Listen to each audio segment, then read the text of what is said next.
Dakuin natin ito, si Senadora Amy Marcos. Oh, mga kababayan, dakuin natin itong si Senadora Amy Marcos. Yung una ho, no? Bago iniisip ko no? Paano yung pagkakasunod-sunod?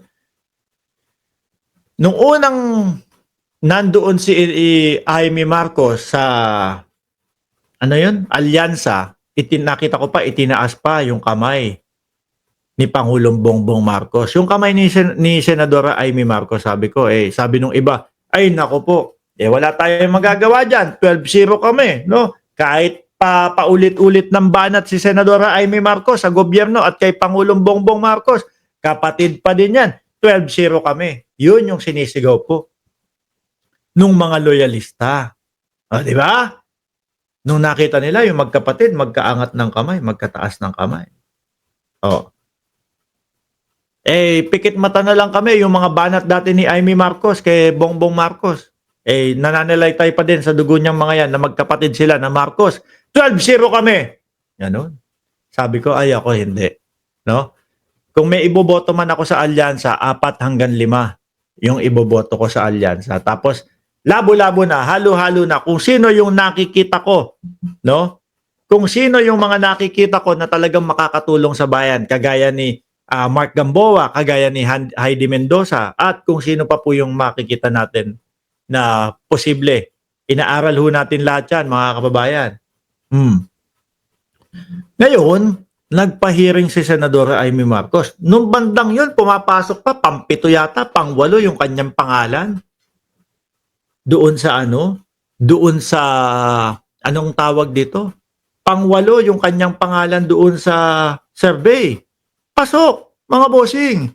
Pero nung nagpa-hearing, sabi ng taong bayan, anong hearing yung pinagsasasabi mo dyan? Ang ayos-ayos at merong mga tao na nagsasabing sila ay nabiktima, no? Nung EJK ng dating Pangulo. Ano yung hearing-hearing na pinapaano mo dyan? Bakit may ganyan-ganyan? No? Kaso yung mga DDS naman mga kababayan, halata nila na inuuto lang sila.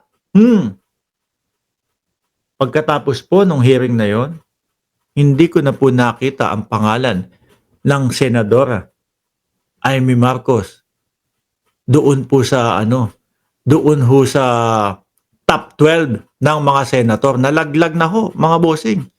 Sabi nila, siguro sasabihin, ako, fake news ka dyan, Mark. Hindi ho, eto, kalat na kalat. Kahit na nangunguna yung pangalan ni Bungo, okay lang, walang problema, baba ko muna to.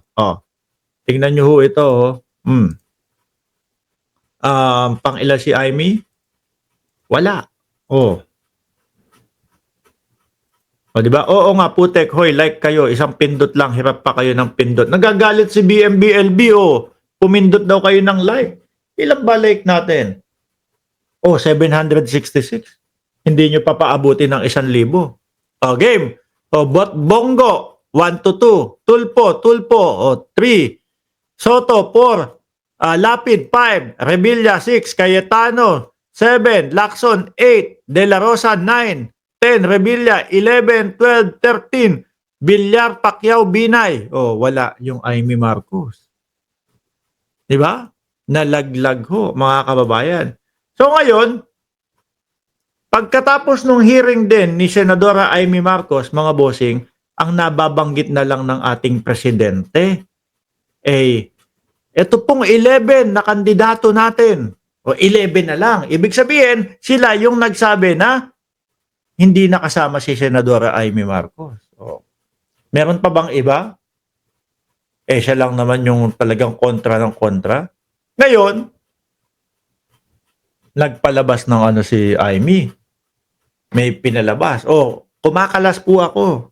Nauna yata yung nauna yung pagsibak kaysa yung sa pagsabi niya kumakalas di ba? Ngayon, tama nga naman si Senator Claire Castro. Gusto niya maging senator si Attorney Claire. Pwede matalino ito. Sabi niya dito, siya naman po ang nagsabi na siya ay kumakalas na sa alyansa. Dahil sabi niya ay hindi yata pareho ang kanilang mga adhikain, ang advokasya, kung hindi po talaga nalilinya ang kanyang mga paniniwala sa paniniwala ng alyansa, correct, kailangan umalis diyan, no? Kailangan iiwan. Oh, mas maganda po siguro tama na siya ay umalis dahil hindi po niya paniniwalaan ang mga programa ng alyansa. Siguro mas paniwala ho siya doon sa mga isinusulong o yung programa ng mga DDS na ano po, putik ang maririnig mo nun puro paninira no?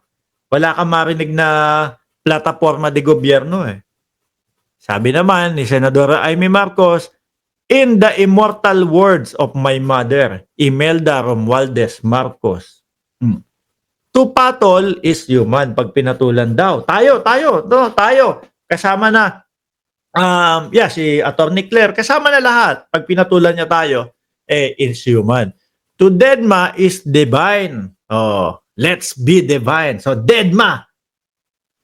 Kaso, mukhang ang sagot din ho ng sambayan ng Pilipino kay Manang Amy, lalo na po nakita natin yung resulta ng mga survey ngayon, mukhang divine din po ang Pilipino sa kanya.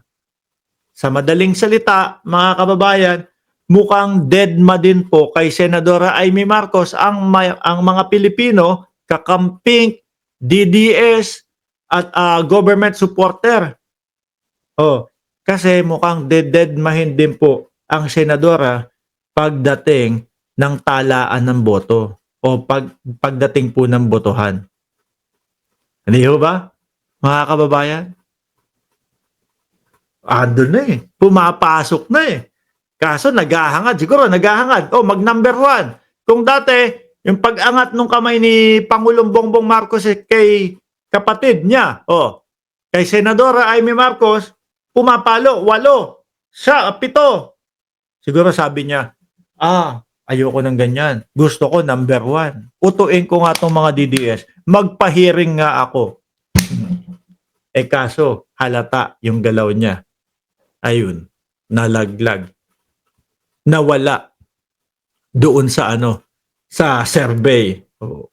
Di ba? Kung pupunta man niya, mapupunta 15, 16, napakahirap na po niyan. Napakalabo na po niyan, mga kababayan. Anyway, eto tayo sa last topic natin. Di ba yung pakawala ng mga DDS, may sinasabi sila na ngayon daw po no remittance day. Simula ngayon. Bakit daw po? Birthday daw po ng dating Pangulong Duterte 28. Naku po mga DDS. Baka mayari kayo dito. Bakit?